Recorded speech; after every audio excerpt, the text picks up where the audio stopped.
Despite the fact that average monster damage is the default in the D&D 5th edition monster manual, less than 10% of dungeon masters that I've surveyed use static damage as the default when they're running their own D&D games. What I propose is that dungeon masters keep average monster damage as a tool in their toolbox when it helps speed up combat and helps move the story along. The number one question dungeon masters have about average monster damage is how to handle critical hits. And luckily, the Dungeon Master's Guide gives us the answer.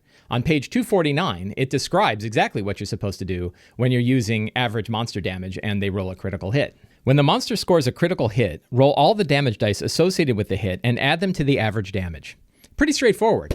Basically, take all of the dice that are listed for that damage, roll it, and then add it to the average damage for a critical hit. Instead, you can make things a little bit spicier by actually just doubling the amount of damage that they do on a critical hit. I like this one because it's really fast and it gives monsters a little bit more teeth, which they could really use, particularly above 5th level. So what about player metagaming? If the players know the average damage that a monster is going to do, can't they build their tactics around it?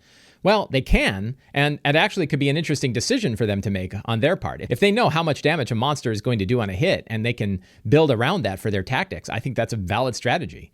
But in my experience, players tend not to pay that much attention to it, and neither are we, so it really doesn't matter in the end. So if you prefer rolling, that's perfectly fine, but maybe you keep your rolling for really big monsters where it matters a lot, and you use average damage for the monsters where it's not really going to matter that much. Average damage works really, really well for hordes of monsters, like dozens of skeletons or dozens of kobolds.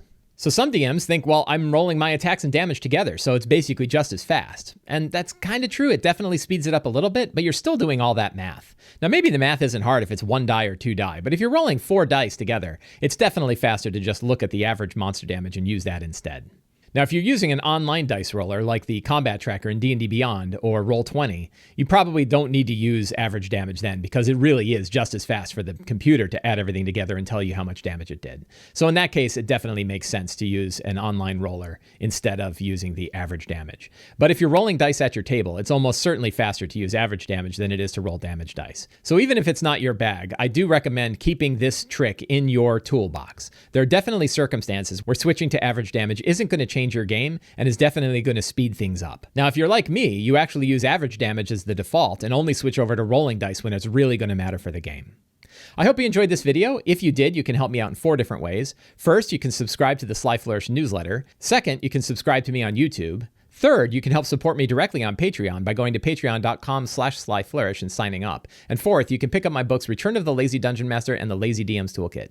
Thank you very much and have a great day.